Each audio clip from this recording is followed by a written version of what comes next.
Père. Euh, on demande souvent si les hommes croient en Dieu, mais est-ce que vous croyez encore que Dieu croit en les hommes? Vous avez Sandrine Rousseau en face, vous lui demandez quoi?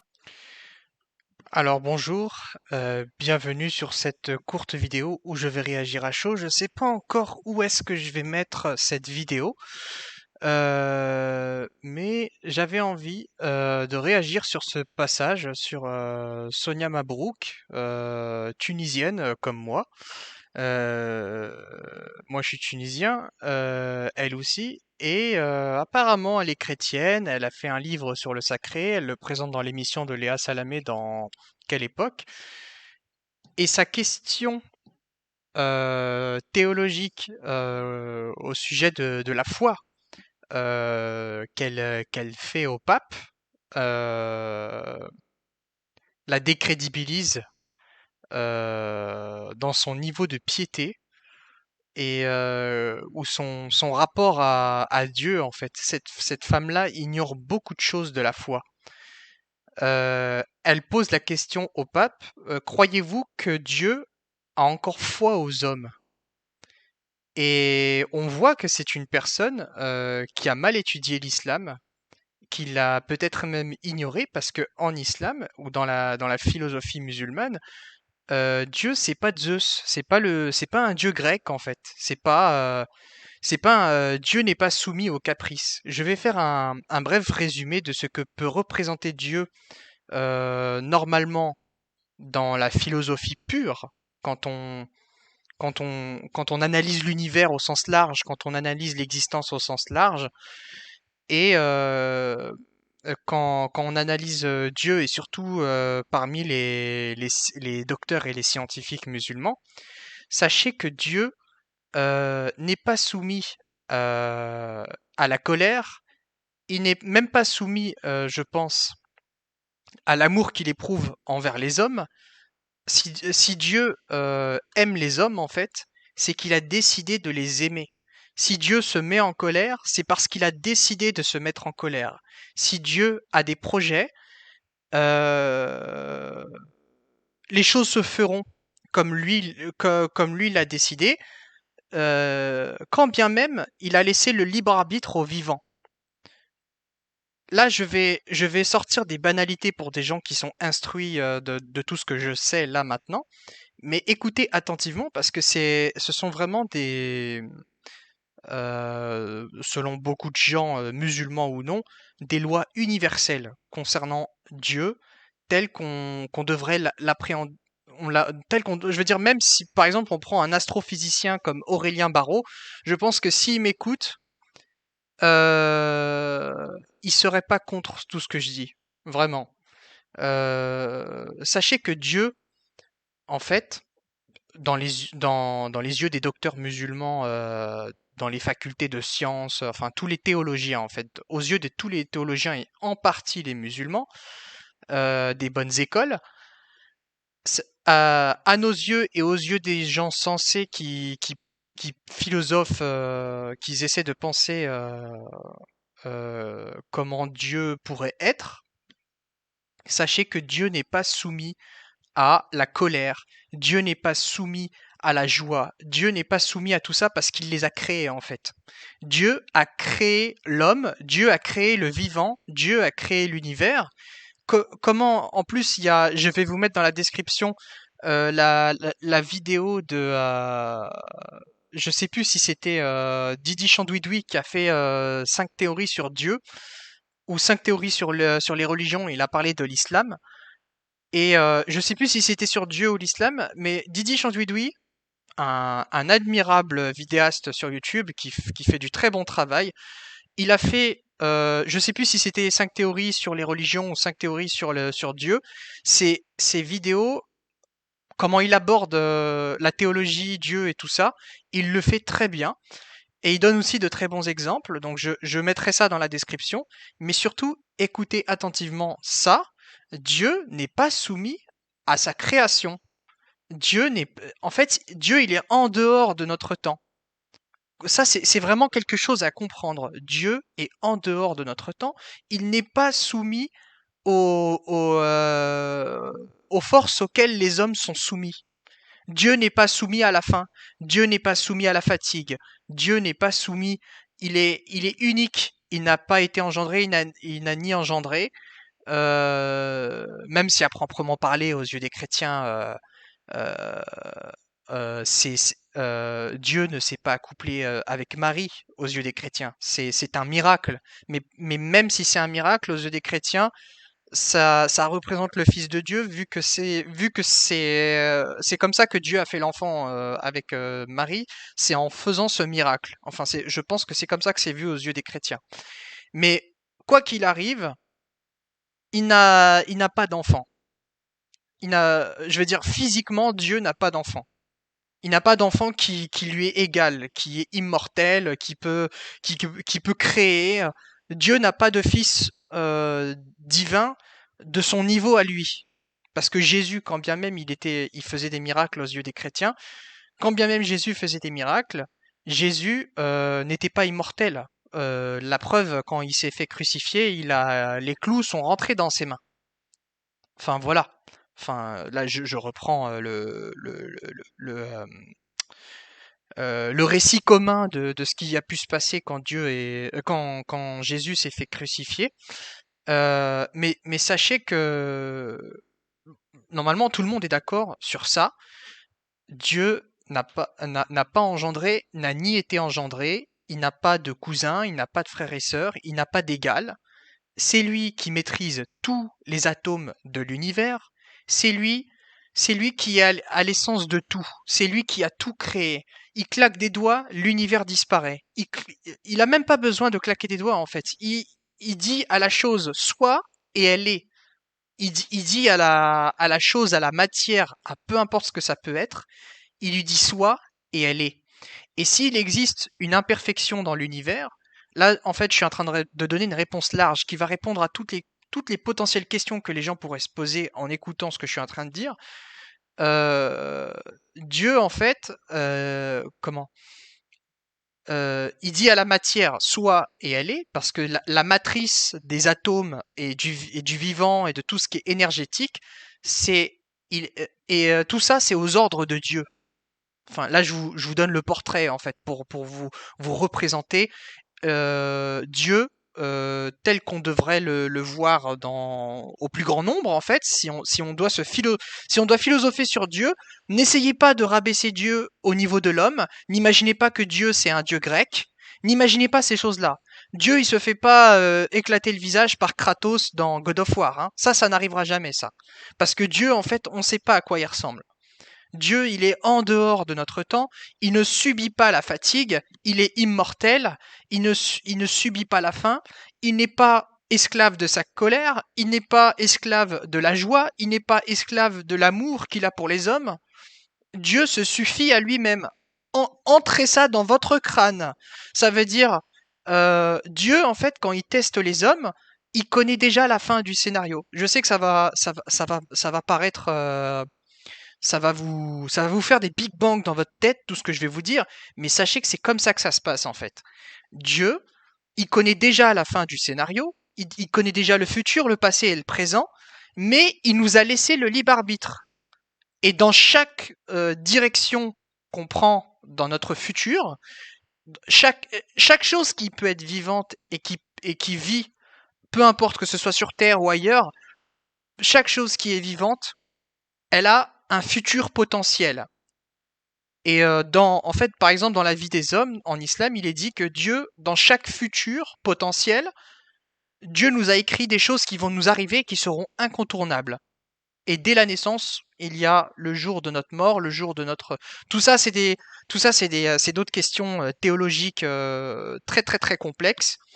Il y en a qui disent que en faisant certaines actions, on peut rallonger le temps de vie. Il y en a qui disent des bonnes actions en fait. Il y en a qui disent qu'en faisant certaines bonnes actions, on peut rallonger le temps de vie. Mais à la base, on a la date à l'avance, avant qu'on arrive au monde, on a la date du jour où on vient au monde et la date du jour de notre mort. Et entre deux, selon les actions qu'on fait, on peut, avec le libre arbitre, mourir plus tard ou mourir plus tôt, nous arriver de bonnes choses, de mauvaises choses.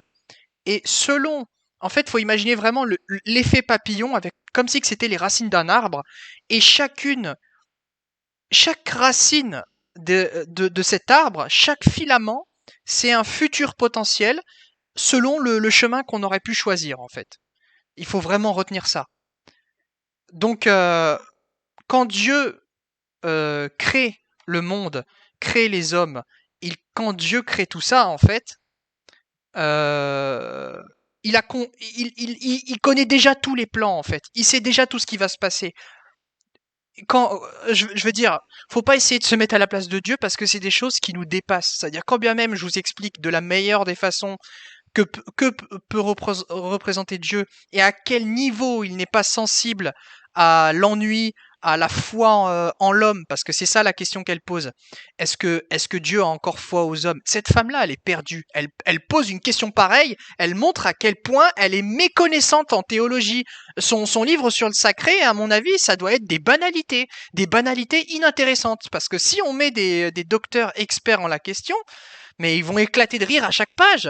Cette femme-là, c'est une journaliste qui est exaltée de sentiments de foi, elle fait ce qu'elle veut, mais juste avec cette question, elle s'est décrédibilisée à tout jamais. Enfin, quand je dis à tout jamais, j'exagère, mais elle s'est décrédibilisée avec cette question, en fait. Elle s'enterre toute seule, elle montre que son niveau est ultra faible en théologie. Son niveau en théologie est très très très très faible. Parce que si elle pose la question, dans l'émission Quelle époque, si elle pose la question, est-ce que Dieu a foi en les hommes? Vous savez que le bras de fer entre Satan et Dieu, le bras de fer entre Satan et Dieu, parce que Satan, dans tous les livres, en fait, il veut prouver à Dieu que l'homme, il est mauvais. Et il veut entraîner l'homme avec lui en enfer. Et le seul à croire en ce bras de fer, c'est Satan, parce que Dieu, il connaît déjà ce qui va se passer. Bien sûr qu'il nous a laissé le libre arbitre, ça, il y a aucun doute, mais il nous observe. Donc on est comme une expérience, et il nous observe. La vie sur Terre, selon tous les théologies, selon toutes les religions et en particulier l'islam, la vie sur Terre, on est de passage sur Terre. La vie sur Terre est un test. La vie sur Terre n'est qu'un test. Et donc, si la vie sur Terre est un test, Dieu, il a déjà les notes, il a déjà tous les plans en main. Il fait que nous examiner. Et quand il se met en colère, il choisit d'être en colère parce que la colère, elle est nécessaire. Quand Dieu est joyeux, et si je me trompe, que Dieu me pardonne, mais je pense ne pas être dans le faux quand je dis ça. Franchement, je pense que je suis pas dans le faux et je pourrais m'adresser à des théologiens, à des grands savants qui sont pas forcément croyants, mais comme Aurélien Barraud, et que je pense que Aurélien Barraud est assez mature sur la question pour essayer d'examiner ce que peut représenter un être comme Dieu, où je peux m'adresser même à de grands docteurs qui soit je sais plus comment on dit, mais que les gens n'ont plus confiance en lui ou pas. Tarek Ramadan ou d'autres docteurs d'autres savants et connaisseurs de l'islam. Je prends Tarek Ramadan, mais c'est le premier qui m'est venu malgré ce qui a pu arriver avec lui là. Prenez Cheikh Imran Hussein par exemple, celui-là qui est très connu. Vous pouvez prendre Cheikh Imran Hussein ou n'importe quel savant en islam, ou même quelqu'un de athée comme Aurélien Barraud. Je pense ce que je dis pourrait leur paraître cohérent. Je suis persuadé que ce que je suis en train de dire pourrait leur paraître cohérent à des personnes comme Aurélien Barraud ou Cheikh Imran Hussein. Et cette journaliste, quand elle pose la question au pape, pensez-vous que Dieu a encore foi en les hommes? Là, elle montre que son niveau en théologie est médiocre, mais jusqu'au fond du puits. Jusqu'au fond du puits, elle montre que son niveau est ultra médiocre. Elle a aucun savoir. Elle ne sait pas ce que représente Dieu. Madame qui prétend connaître le sacré, elle connaît rien. Elle connaît rien. Vraiment, son niveau est déplorable. J'essayais d'avoir foi en elle parce que je voyais qu'elle déblatérait des choses, ça avait pas beaucoup de sens. J'essayais de comprendre ce qu'elle disait. Et au fur et à mesure qu'elle va dans son explication, voilà, c'était un peu flou. Et au moment où elle pose sa question, parce que Léa Salamé, elle fait défiler des photos et elle demande à ses invités de poser des questions aux gens qui mettent en photo. Et quand c'était le tour du pape, mais j'ai rigolé. J'ai dit, mais là, c'est trop, c'est trop. Déjà que c'est une Tunisienne, je suis tunisien, donc je sais pas si elle est d'origine chrétienne ou elle s'est reconvertie au christianisme, mais elle me fait un peu honte. Cette femme-là me fait honte en tant que, enfin, moi je suis français, mais mes parents sont d'origine tunisienne et je suis fier d'avoir cette culture et ces origines-là. Et, euh, et elle me fait honte, cette femme. J'ai honte qu'elle soit tunisienne. Pourquoi? J'aurais aimé qu'elle soit d'ailleurs, en fait, vraiment. J'aurais aimé qu'elle soit vraiment d'ailleurs, de n'importe où, des pays arabes, mais pas de la Tunisie. Vraiment, elle me fait honte. Et je sais qu'il y en a beaucoup de Tunisiens qui nous font honte. Mais là, elle, en fait, ce qui me déçoit, c'est elle a l'air cultivée. C'est une journaliste qui parle bien, elle est assez éloquente. Quand elle parle, elle s'exprime bien, la dame. Et on voit qu'en fait, c'est une illuminée, exaltée même. Elle sait pas trop ce qu'elle dit. On voit que déjà qu'elle est assez débutante dans le domaine de la théologie. Et, euh, et là, moi, je vous explique par A plus B que ce qu'elle vient de raconter, c'est des grosses salades. Surtout si vous écoutez cette vidéo et que vous connaissez rien à la foi et que vous n'êtes pas du tout théologique, sachez qu'il y a des valeurs ou il y a des préceptes ou je sais pas comment on dit ça, mais il y a des règles en fait, elles sont universelles. On prend un imam de bonnes écoles, un père catho de bonnes écoles. Enfin, je sais pas pour les catholiques. En fait, la chrétienté, j'ai un petit doute parce que je les connais pas assez. Mais le peu de chrétiens que j'ai vus qui s'exprimaient sur Dieu, ça me faisait un peu peur parce ils font la même erreur que cette fille-là en fait, c'est qu'ils parlent de Dieu comme si que Dieu se mettait en colère et qu'il était victime de sa colère, que Dieu il était soumis à sa colère.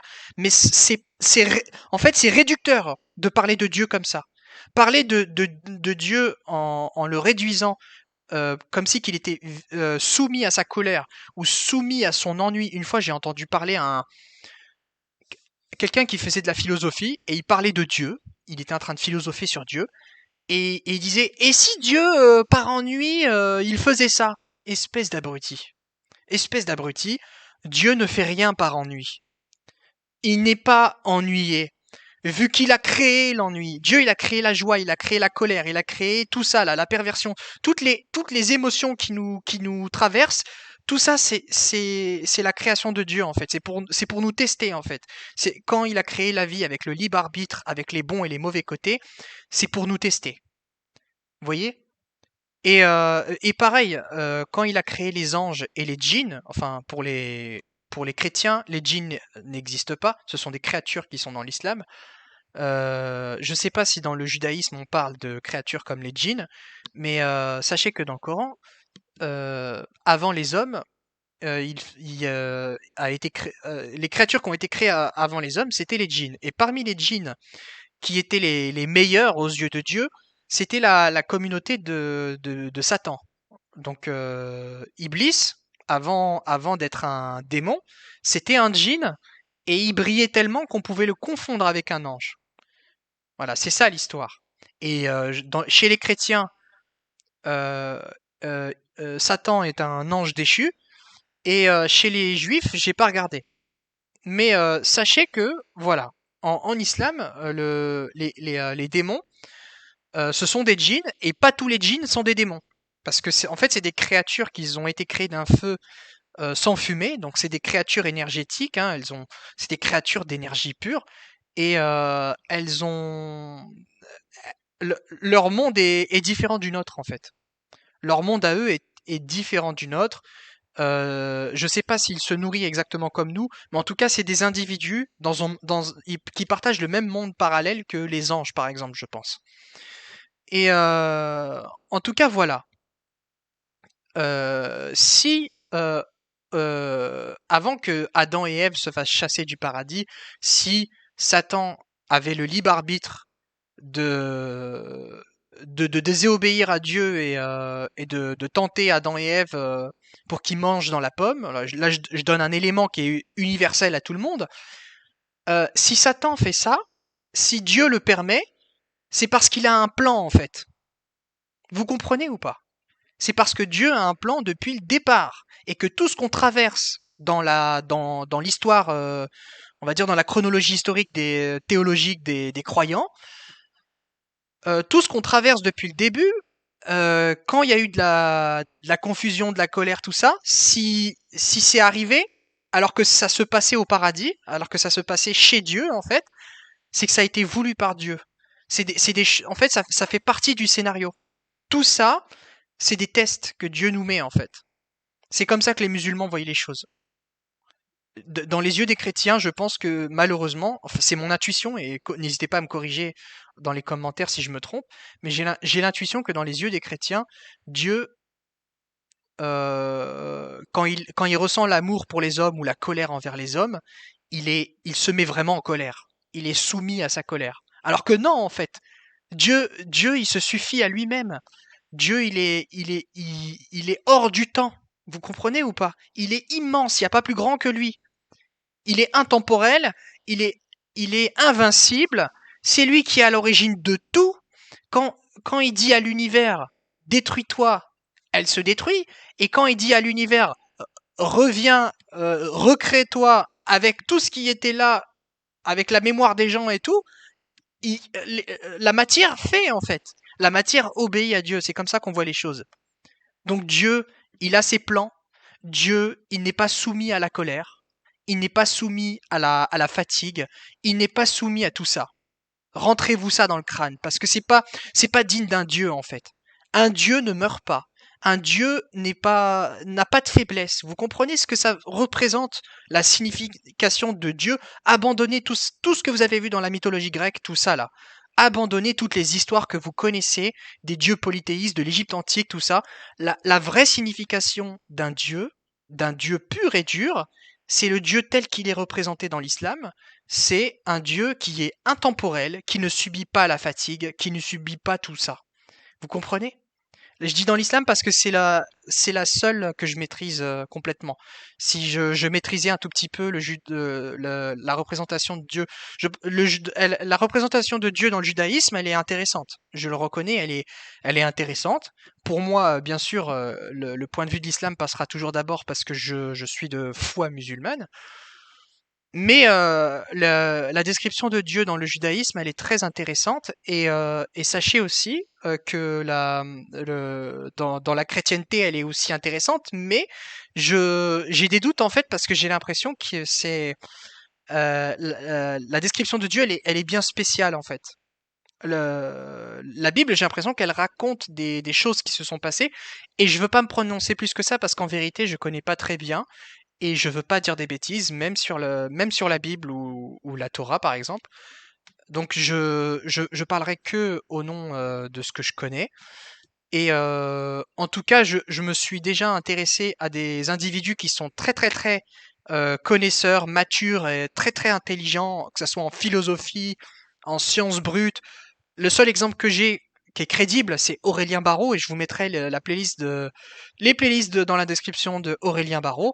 Je vous invite à aller regarder Aurélien Barraud, toutes ses vidéos, parce que c'est un homme brillant. Je sais pas s'il est croyant ou pas, mais en tout cas, tout ce qu'il dit, c'est brillant. Tout ce que Aurélien Barraud dit, c'est vraiment brillant. Aurélien Barraud est intéressé aussi par la poésie et par tout ce qui est contes et mythologie et tout ce qui est de l'ordre du sacré aussi. Le vivant, Aurélien Barraud, il a plus l'air attaché au vivant, j'ai l'impression. Il a ce côté un peu hippie, mais moi j'aime beaucoup tout ce qu'il dit et tout ça. En tout cas, le seul exemple de athée qui pourrait me donner du crédit dans tout ce que je dis, c'est Monsieur Aurélien Barraud, qui est un astrophysicien français réputé, et en ce moment il est engagé politiquement pour réveiller les gens sur le climat. Et je pense que si Aurélien Barraud m'écouterait, il serait pas totalement, il serait pas tout le temps dans la contradiction avec moi ou dans la mésentente. Je pense qu'il me donnerait raison sur certains points. Et des gens comme Cheikh Imran Hussein aussi, et des grands penseurs que je respecte aussi, je pense, qu'ils seront d'accord avec tout ce que je dis là maintenant. Dieu si on devait imaginer Dieu raisonnablement, il serait intemporel, il serait hors du temps, il serait hors de notre compréhension. Il serait pas soumis à la colère, il ne serait pas soumis à l'ennui, il serait maître de tout, il aurait des projets qu'on ignore. Vous comprenez ça ou pas? Vous comprenez que Dieu vous dépasse, qu'il est hors de votre compréhension. On peut essayer de le comprendre, mais quand bien même on aurait les meilleurs penseurs et les meilleurs philosophes qui nous donneraient des vraies réponses sur Dieu, on n'arriverait pas à 100%. Ça, il faut vraiment l'assimiler. Il faut vraiment le comprendre. Il faut vraiment l'imprimer dans votre crâne. Quand vous voulez penser Dieu raisonnablement et sérieusement, tâchez de pas faire de grosses bêtises comme cette journaliste en demandant est-ce que Dieu a encore foi dans les hommes? Bien sûr que oui, Dieu il a foi dans les hommes. Parce que c'est un pari entre lui et Satan. Et en fait, s'il s'est permis de faire ce pari avec Satan, c'est que lui déjà il connaît le résultat. Dieu s'il fait des choses, il a foi en ce qu'il fait. Et je pense que c'est lui qui connaît ses projets mieux que nous en fait. Dieu connaît ses projets mieux que nous. Ça veut dire quand bien même moi avec mon peu de savoir qui est quand même très intéressant, je pense. Quand bien même moi avec mon peu de savoir j'essaie d'expliquer ça, je n'arriverai pas à vraiment expliquer parce que là on parle pas de n'importe qui, on parle de Dieu. On parle de Dieu et sachez que Dieu nous dépasse. Dieu, il est hors du temps, il est hors de notre compréhension et il n'est pas soumis à tout ce qu'il a créé pour l'homme. Oui, Dieu est amour, mais s'il est amour, c'est parce il l'a décidé. Je pense que si Dieu est amour, c'est qu'il l'a décidé de l'être et que c'est bien en fait. Dieu, il est pour le bien. C'est pas une découverte. Quand on lit tous les livres, c'est inscrit partout. Dieu est amour. Il est pour le bien. Si tu fais le mal, tu vas en enfer. Si tu fais le bien, tu vas au paradis.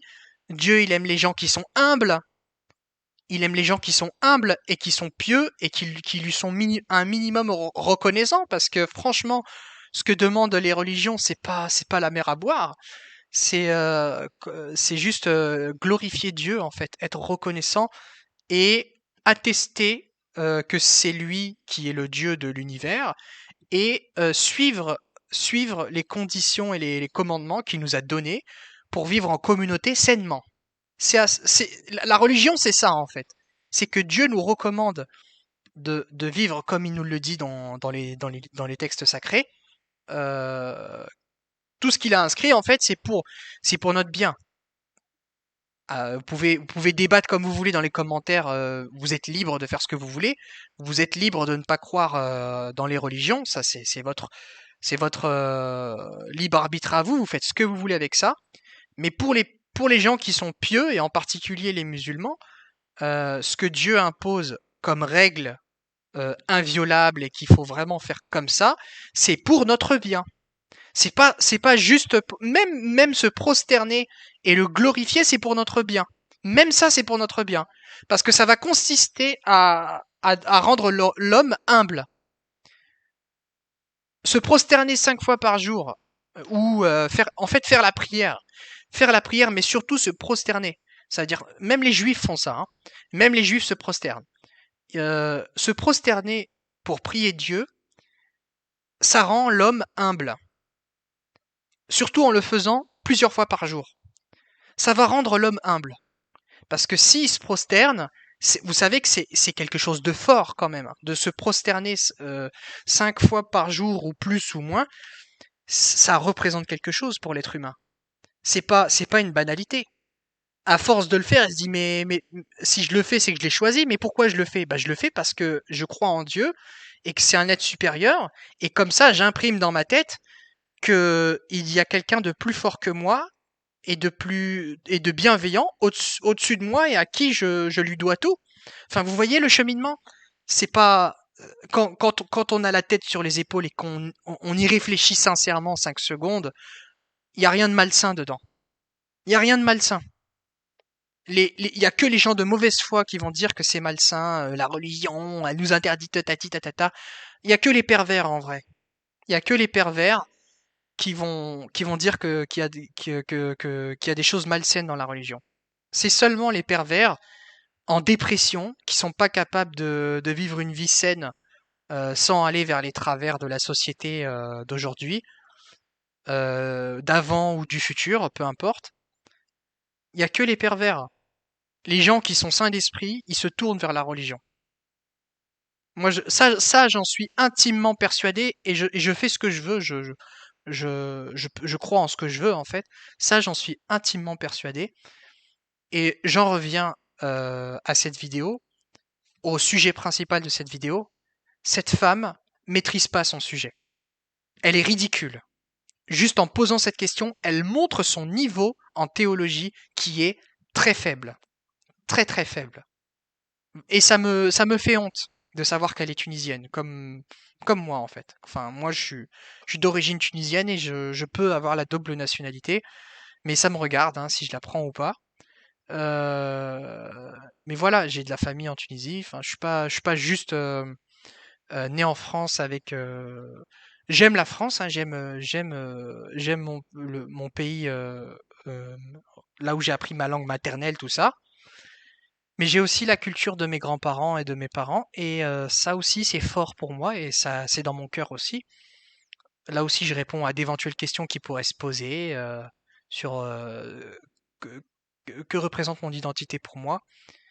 Je suis autant, je me sens autant français que tunisien et de culture musulmane, arabo-musulmane.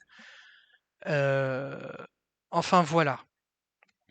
Peu importe, c'est pas moi le sujet, mais je réponds quand même au cas où s'il y a des gens qui veulent poser des tas de questions parce que j'aurais pas la force de répondre tout de suite ou directement. Je sais même pas si cette vidéo elle va être vue à quelle fréquence, plein ou est-ce que le nombre va augmenter ou pas en termes de vues. J'ignore si ça va avoir un impact, mais en tout cas ce sujet il compte pour moi. J'espère que la vidéo va être vue et cette femme-là maîtrise pas son sujet. C'est triste de l'entendre parler comme ça, c'est vraiment triste. Elle ignore ce que représente vraiment Dieu. Elle prétend se connecter au sacré, elle connaît rien. Va réviser, t'es nul. T'es nul, madame. T'es vraiment nul. Elle, elle a un niveau, c'est là, elle m'a déçu, mais descente d'ascenseur direct. Au fond, une chute de 1000 mètres. Je suis déçu. Moi, en plus, j'étais de bonne foi, en fait. Je regardais la vidéo, j'étais de bonne foi. Je me disais, bon, c'est pas grave, elle a pas l'air d'être vraiment connaisseuse, mais ça a l'air intéressant, tout ça. J'aime beaucoup l'émission de Léa Salamé, je la regarde, hein. Et là, j'étais tombé sur ce passage où elle pose la question au pape et elle s'enfonce. Elle dit n'importe quoi et elle montre que son niveau est médiocre. Ça fait mal, vraiment, ça fait mal. Le fait qu'elle soit tunisienne et aux croyants. Je dirais même pas au nom d'un tel ou d'un tel, aux croyants tout court, elle fait honte, cette femme. Voilà, vous avez mon point de vue sur cette dame. Je sais plus comment elle s'appelle. Je sais que c'est une journaliste. Et si vous voulez réagir dans les commentaires, n'hésitez surtout pas. Je pense que j'ai bien expliqué parce que je suis en train de fouiller dans ma tête si j'ai pas oublié un détail que je veux ajouter avant que ça coupe. Mais je pense que j'ai tout dit. En tout cas, merci d'avoir regardé et je vous dis à la prochaine. Je pense que je mettrai cette vidéo sur la chaîne La Rose parce que ça doit être dans le thème de plein de sujets que je voulais traiter sur cette chaîne. Et bah, je vous dis portez-vous bien et à la prochaine.